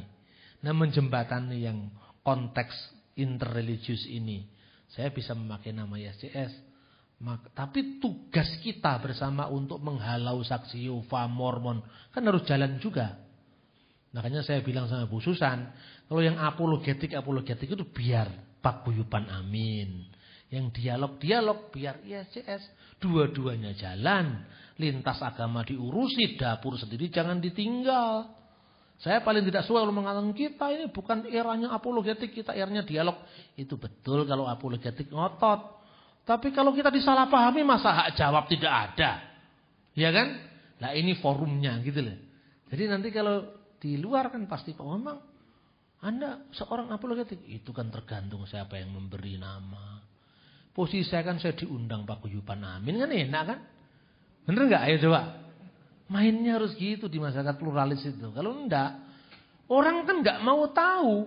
Pokoknya ini orang ini terlalu membela agamanya kan itu. Loh agamanya disalahpahami masa enggak dibela? Ini kan polanya orang barat tuh. Yang satunya pokoknya kalau sudah kelompok PGI, ya ini kelompoknya ekumenikal, anti segala yang evangelikal kan gitu kan kayaknya orang barat itu. Kalau enggak hitam putih, kalau enggak putih hitam kan gitu orang barat kan. Kalau sudah evangelikal, PGI itu tidak ada Roh Kudusan gitu kan. Ini dua-duanya harus diakomodasi bagi saya. Saya pribadi, pengalaman saya pribadi. Kenapa saya masih bertahan dalam konteks sebagai intelektual saya jalan, sebagai seorang yang spiritual artinya rohani, saya juga tetap jalan, tidak ada yang bisa dipertentangkan. Bagi saya, jawaban terhadap saksi Yehova tidak bisa dihindarkan. Dan kalau saya diam dosa, Alkitab mengatakan berdosalah saya kalau saya tidak mengabarkan Injil. Kan begitu. Terus kemudian saya di lingkungan Katolik. Karena apa saya diterima di lingkungan Katolik? Karena saya tidak membawa perbedaan yang tidak prinsipil, nggak pernah saya persoalkan. Misalnya soal salib. Orang Protestan itu kan maunya CJDW, gitu. Jadi salib apapun harus berbeda dengan Katolik. Makanya kalau salib Protestan itu cuma ada palangnya, tidak ada korpusnya. Saya tanya sama pendeta Protestan, kenapa Pak? Itu kan Yesus sudah bangkit. Nah, terus saya bilang, waktu Katolik gambar salib itu hari Jumat Pak. Yang sampean gambar itu hari Minggu. Dua-duanya kan benar. Coba. Ini penyakit juga kan? Penyakit CJDW ini kan? Enggak, jangan begitulah. Terus kemudian di kalangan kelompok karismatik. Saya di kalangan teman-teman Protestan mengatakan, Pak Bambang karismatik ya? Loh kenapa kalau saya berdoa di kalangan karismatik? Kenapa Anda saya bilang? Itu juga ada di Alkitab saya bilang. Ayo, kenapa dipertentangkan kalau semuanya bisa disatukan? Ketika saya berteologi dengan metodologi Protestan, ketika saya taat, saya nuruti taatnya Katolik. Ketika saya ingin asli-aslian Ortodok, ketika kami ingin ngeroh ya karismatik kan semua bisa dijalankan, kenapa harus dipertentangkan? Orang yang mempertentangkan gitu itu pasti kalahan. Karena apa? Paradigmanya terbatas. Sekarang ngadepi saksi Yehova, nggak bisa kita sendiri-sendiri. Saksi Yehova, Pentakosta sendiri, Protestan sendiri, nggak bisa jadi korban semua kok. Masa kita sendiri-sendiri? Bener kan Pak? Saya bilang gini loh Pak, Anda ini nggak jelas. Nggak jelasnya di mana saya? Saya diundang ceramah di pesantren, ngomong saya tetap. Saya bicara tentang keilahian Kristus, saya bicara tentang Tritunggal. Apa yang saya ngomongkan di pesantren sama yang saya omongkan di sini. Meskipun bahasanya sedikit berbeda, karena kalau bahasanya bahasa gereja mereka nggak ngerti.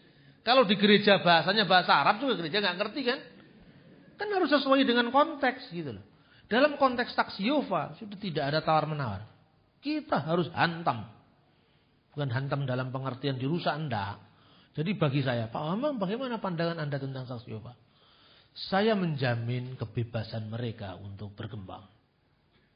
Kalau saya diwawancara kan harus gitu.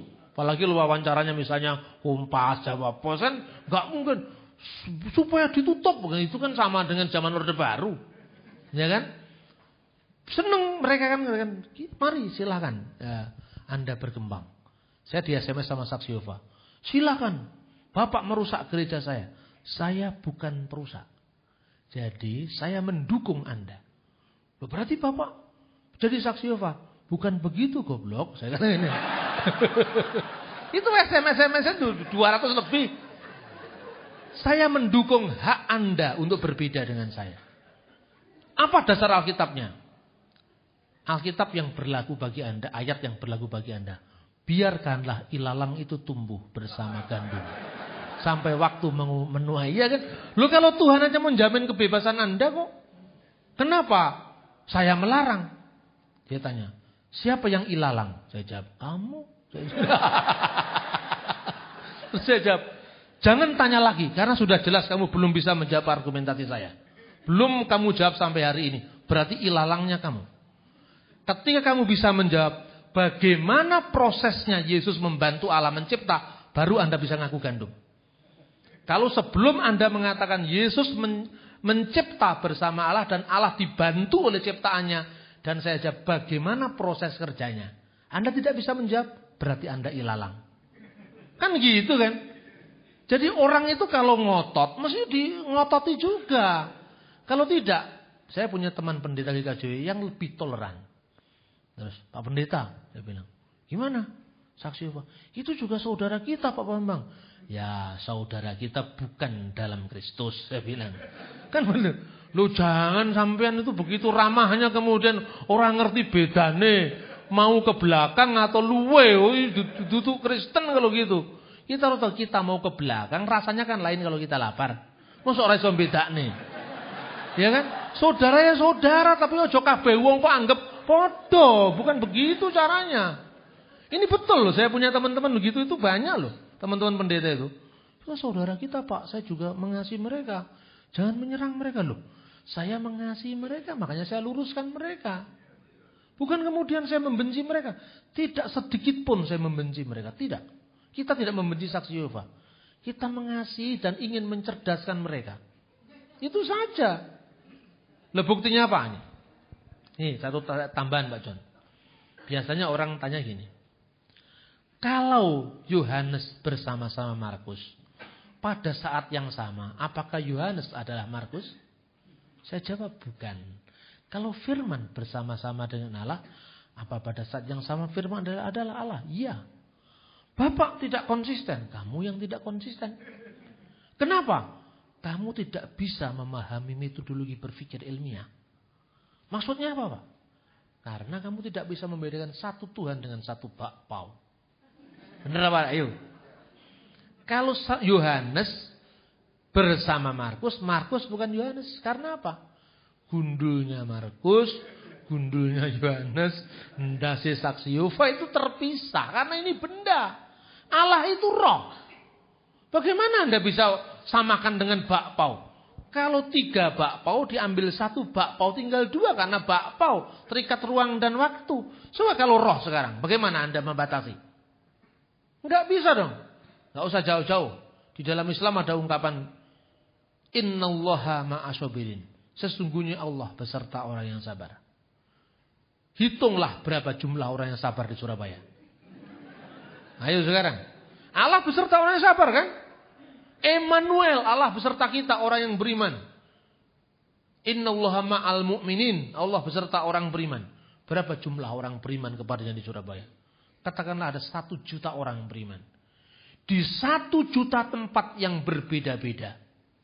Ada yang tinggal di Wiyung, ada tinggal di Sidoarjo, yang banyak tinggal di Porong, Sabar terus kan. Di situ tinggal banyak. Pada saat yang sama Allah beserta orang yang sabar. Di 1 1 juta tempat yang berbeda sesuai dengan jumlahnya orang yang sabar, Allah beserta orang yang sabar. Kalau orang yang sabar terpisah di 1000 tempat yang berbeda, 1 juta tempat yang berbeda, berarti di 1 juta tempat itu pula Allah beserta mereka. Apa Allah jadi 1 juta? Loh kok begini pertanyaannya? Ya jelas dong. Karena Tuhan bukan bakpao. Iya kan? Ini nggak bisa dong dikatakan contohnya. Kita berdoa. Bapa kami yang ada di surga. Gitu. Terus Anda baca Alkitab. Allah tinggal di baitnya yang kudus di Yerusalem. Terus kemudian habisnya kita berdoa. Into my heart, come into my heart, Lord Jesus. Perlukah Anda bertanya, Tuhan, Engkau sudah masuk ke hati saya? Masih di Yerusalem atau masih di surga? Orang gila apa yang bertanya begini? Ayo sekarang, pernah orang nyanyi begitu terus bertanya, Bapa kami yang di surga. Tuhan hadirlah hari ini Tuhan. Di 1-2 orang yang berkumpul, yang beriman, Tuhan hadir. Haleluya, kita tepuk tangan. Terus 1 orang bertanya, Tuhan, benarkah Engkau sudah hadir? Apakah Engkau masih di surga? Berapa jam lagi Engkau akan tiba di sini? Ini diperiksakan otaknya. Ini tidak bisa membedakan antara 1 Tuhan dengan 1 batu, 1 bakpao. Benar apa tidak? Pola berpikirnya yang salah. Contohnya, Roh Kudus bukan pribadi. Karena pribadi tidak mungkin hadir di tempat yang berbeda-beda saat pencurahan Roh Kudus. Lah itu kan pribadinya Pak Dimu yang tidak bisa hadir. Seperti itu kan pribadi ilahi. Bukan pribadi dalam pengertian letterlock manusiawi seperti itu gitu loh. Jadi disiplin berpikir itu berpikir teologi itu lain dengan berpikir matematik.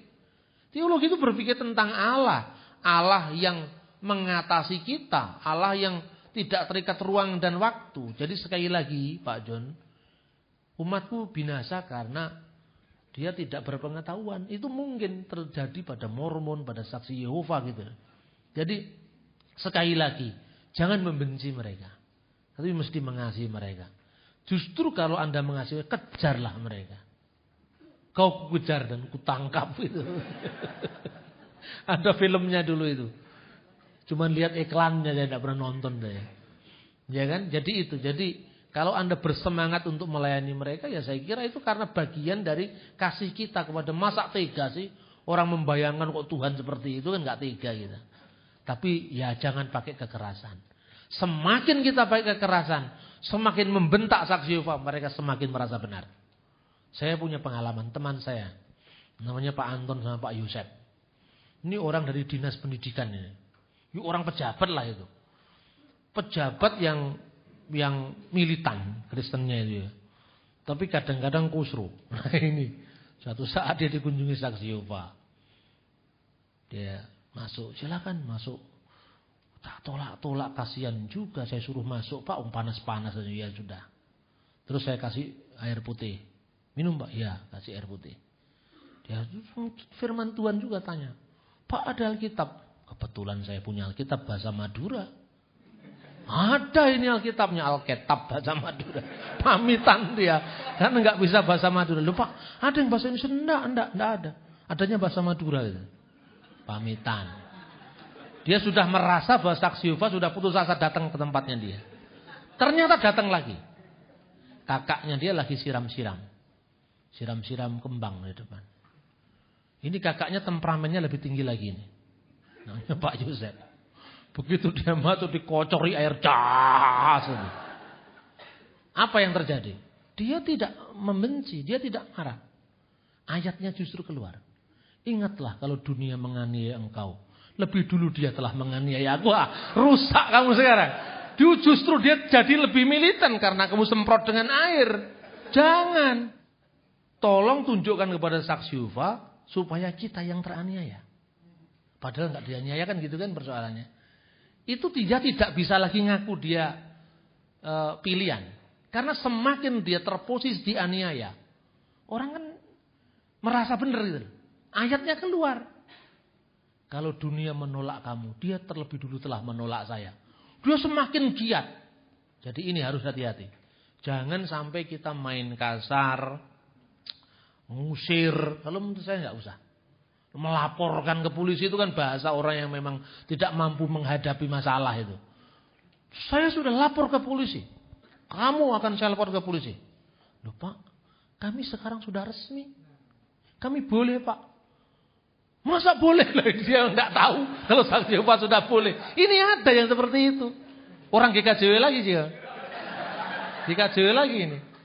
Jadi dia pokoknya mengatakan, pokoknya sudah tidak boleh. Kamu saya lapor ke polisi kalau kamu nggak pergi. Loh silakan Pak, kami sudah resmi Pak. Nah makanya saya dipancing sama SMS. Silakan Bapak melaporkan saya. Untuk apa kamu dilaporkan? Silakan kamu berbeda dengan saya. Pesan saya hanya pertama, jadilah cerdas. Saya SMS kamu karena kamu tidak cerdas dan mau saya cerdaskan. Pertama, kedua, orang itu kalau kelompok-kelompok ini psikologinya ya. Kalau dia disesat-sesatkan, dia tidak akan marah. Justru lebih militan dia kalau disesat-sesatkan. Kan Yesus juga ditolak oleh bait Allah. Yesus juga ditolak oleh rumah ibadah. Ayatnya keluar lagi. Kamu akan diserahkan ke mahkamah agama. Kamu akan diadili. Kan rusak kalau sudah begini. Ayo sekarang. Pokoknya kalau main ayat Anda mesti kalah. Ayatnya selalu yang isinya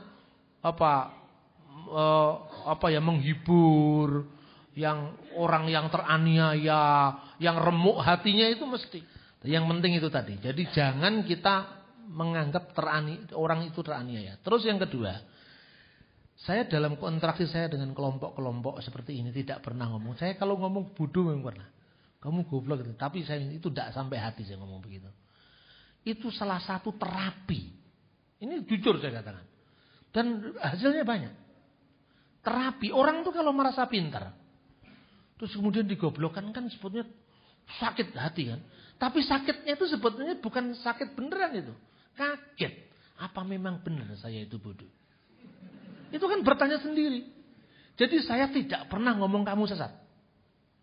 Karena kalau gitu, mereka sangat gampang memutar balik. Kalau sudah tidak bisa menjawab, mudahnya nyesat-nyesatkan orang itu loh.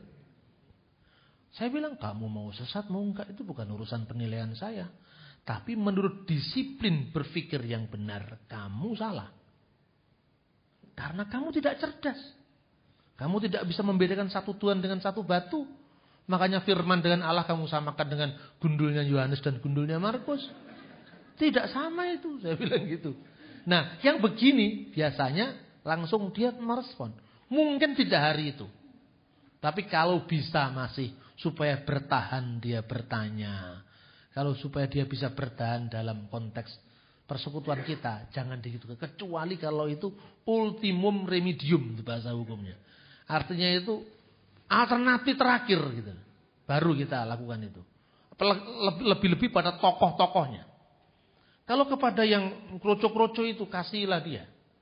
Tapi tunjukkan kepada dia. Makanya ini ada trik-trik nanti kan. Saya berusaha nanti untuk setiap pertemuan saya buatkan naskah ini. Dan ini nanti akan dibikin tema-tema seperti ini. Tapi modelnya seperti ayat-ayat gitu. Ini, kalau begini saya yakin ini akan dibaca sama saksi Yehova. Kalau begitu tebel nggak akan dibaca. Nah, hari Selasa saya itu diundang di Kediri. Teman saya yang undang. Di depan kira-kira ada 100 orang. Yang sebagian sebenarnya sudah terinfiltrasi saksi Yehova. Hari Selasa besok itu. Saya mau ke Kediri. Khusus untuk itu. Saksi Yehova itu. Jadi ini beberapa jadi semangat kita harus semangat mengasihi. Bukan membuat dia justru merasa tersisih. Saya kira itu. Kalau ada lagi satu pertanyaan lagi. Boleh satu pertanyaan. Silakan. Oh iya di belakang dulu. Pak Hengki sering bertanya di belakang. Pak Hengki sudah sering bertanya. Yang di belakang.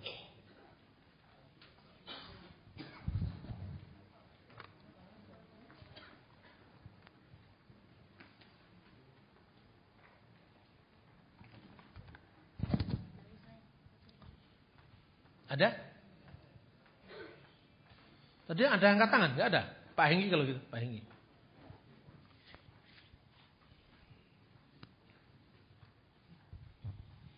Iya Pak, saya kan sering menghadapi saksi Yehova Pak.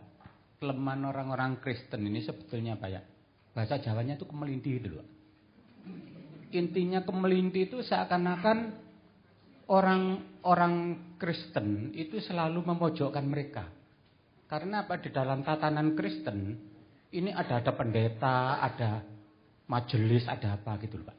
Kalau di sana kan duduk sama rendah dan berdiri sama tinggi di sana. Gitu loh Pak. Jadi mereka itu kalau saya tanya itu selalu terus terang. Malah saya dengar kan saya setiap hari Rebu saya ke Saksi Yehova, saya kan senang dialog dengan mereka. Malah anaknya Saksi Yehova ketika di Gresik itu ditempeleng dengan pendeta katanya. Ini kan tragis. Saya bilang, saya minta tolong jangan mengfitnah. Kalau itu pendeta yang menempeleng, tolong pendeta mana itu kasih alamat. Kalau Anda tidak bisa menunjukkan yang pendeta itu berarti Anda fitnah. Yang begitu-begitu, oh sudah Pak itu masa lalu Pak. Ya sekali lagi saya minta tolong, saya atas nama para pendeta, atas nama orang-orang Kristen yang kasar-kasar itu saya minta maaf. Untuk itu saya datang ke sini, saya berpenampilan lain, saya bilang gitu aja Pak. Jadi kelihatannya perlu dibenahi Pak orang-orang Kristen ini. Memang kemelintiun, jujur saya bilang. Daun orang Kristen sing makanya saya kalau nginjil dengan mereka Pak ya, ojo nyang gereja, nek gereja iku nggon-nggone wereng gitu. Itu saya bilang gitu. Sebab papa saya juga sakit hati dengan orang-orang Kristen. Betul-betul sakit. Betul-betul sekali lagi. Terima kasih. Ya itu kasuistis Pak. Artinya gini. Itu kalau orang Jawanya digebiah-uyah podo asine. Jadi gak bisa gitu mendernyalisir ya. Memang ada yang begitu. Pada semua orang juga ada. Tapi sebetulnya kalau dikatakan saksiwa duduk sama rendah, berdiri sama tinggi itu malah tidak. Itu kebalikannya. Gereja itu kelihatannya hierarkis. Tapi justru itu untuk menertibkan. Di Saksi Yehova, ini saya tolong dipahami di Saksi Yehova. Memang di sana tidak ada jabatan pendeta. Yang ada penatua. Ya, tapi di situ justru hierarkinya itu hierarki seperti partai komunis. Tidak kelihatan. Jadi kalau hierarkinya gereja itu kelihatan. Ini majelis, ini penginjil. Kalau di kalangan karismatik ada pendeta muda, ada pendeta pembantu, itu hierarkinya jelas. Maka karena hierarkinya jelas, kalau di gereja Protestan ada majelis, ada pendeta, ada vikaris. Di gereja Katolik ada pastor, uskup, paus. Bawahnya itu ada macam-macam sampai jelas itu sehingga kalau pertanggungjawabannya jelas. Kalau organisasi Yehova itu seperti organisasi partai komunis, minta maaf yang betul. Satu contoh aja gini. Mereka mau menyebarkan buku. Tapi disuruh baca buku yang berbeda, dilarang. Ini salah satu cara partai komunis, indoktrinasi. Saya itu diajak sama pendeta Peter dari GBI, Bangkalan. Karena saya sering pelayanan di sana. Nah, kenapa? Setelah saya ceramah, itu saya diajak bertamu ke salah seorang anggota jemaat dari gereja di Bangkalan itu. Kebetulan dia ada keturunan Chinese. Buka salon, suaminya masih posisi sebagai seorang Kristen. Dari gereja yang ada, ini gereja mainstream ya. GBI, GBIB itu kan mainstream. Istrinya sudah menjadi pekabar Saksi Yehova. Ini Bu Susan kan pernah ikut kan? Waktu di Bangkalan itu. Bu Susan ikut waktu itu kan? Nah, kami datang ke tempatnya dia. Sama pendeta Peter. Kemudian ditunjukkan buku saya yang judulnya Haruskah Anda Percaya Pada Saksi-Saksi Yehova? Menyentuh pun dia tidak mau. Dia sudah baca itu. Alasannya selalu saya sudah baca itu. Karena apa? Dia dilarang membaca informasi di luar komunitasnya. Justru mereka yang kemelinti, bukan kita. Kita kemelinti itu mungkin reaksi gitu loh. Tapi yang kemelinti itu mereka sok bener tapi bodoh gitu loh. Ini betul, saya paham betul kelompok itu. Karena pola-pola itu memang kita pelajari. Bukan sekedar terbitannya ini kita pelajari. Sampai saya mengatakan ada seorang teman. Teman saya itu dari gereja GKJW. Memang banyak orang GKJW yang jadi korban juga loh. Lalu dia tanya ke saya, Pak Bambang, apa? Ini ada KKR di gedung kesenian. KKR apa? KKR Saksi Yehova. Loh, masa? Iya. Hari pertama yang datang lumayan banyak, sekarang membludak Pak. Nah terus kenapa ini? Kamu informasinya terlambat sih saya bilang. Nah terus kita diskusi sama teman-teman itu. Apa yang bisa kita lakukan kalau ada seperti itu? Kita mau menyebarkan traktat, pasti nggak dibaca. Jadi mereka itu tidak boleh. Jadi kalau Anda jadi satu, siapkah Anda untuk Anda tidak bergaul dengan orang yang berbeda? Sangat sulit mereka untuk bergaul. Jangankan kok agama lain. Sesama Kristen mereka akan mengambil jarak. Kalau mereka tampil kelihatan lebih baik dari kata itu kelihatannya. Karena itu jualan. Kalau nggak gitu nggak laku apa. Ajaran sudah bangkrut. Kelakuan tidak karu-karuan kan nggak ada yang ngikut. Loh ini fair saya katakan. Buktinya apa? Mereka tidak mau baca. Bahkan saya curiga ini ada semacam begitu. Ada tantangan dari orang Kristen gitu ya. Menyebarnya begitu cepat. Saya dapat informasi, kan kita ini dengan Paguyuban Amin ya.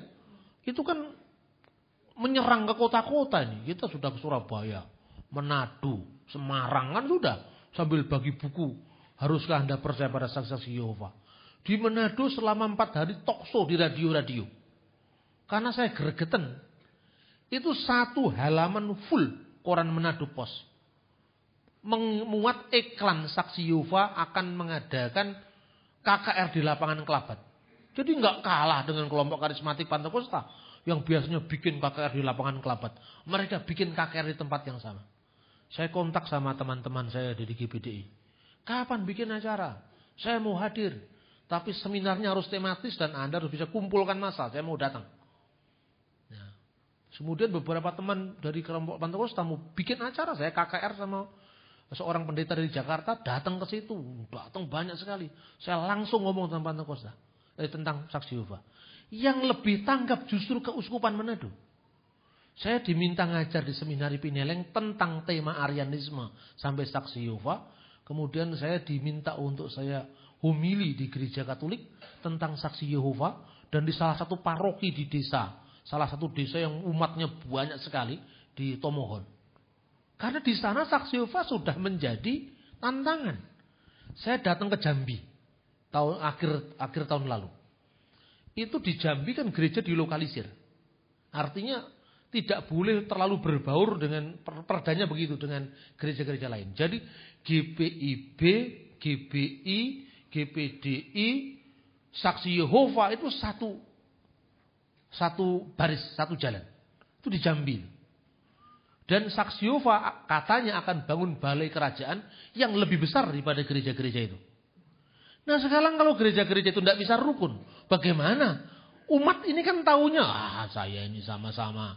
Jangankan kok sampai lain aliran. Sama-sama GBI-nya aja, yang satunya lantai 2, lantai 3, lantai 4. Ayo coba. Ini banyak sering terjadi, ini harus paradigma kita harus diubah. Coba bayangkan kalau di Jambi seperti itu. Dan sistemnya mereka itu sistem sel. Sistem sel. Jadi banyak hal yang bisa kita pikir. Misalnya, mencetak literatur kecil-kecil. Dengan sampul persis mereka. Persis akan dibaca itu. Gambar-gambarnya diambil alih dari mereka. Tapi isinya bantahan terhadap itu. Jadi misalnya, mereka nulis, haruskah Anda percaya pada Allah Tritunggal? Itu kan bukunya dia. Ditulis.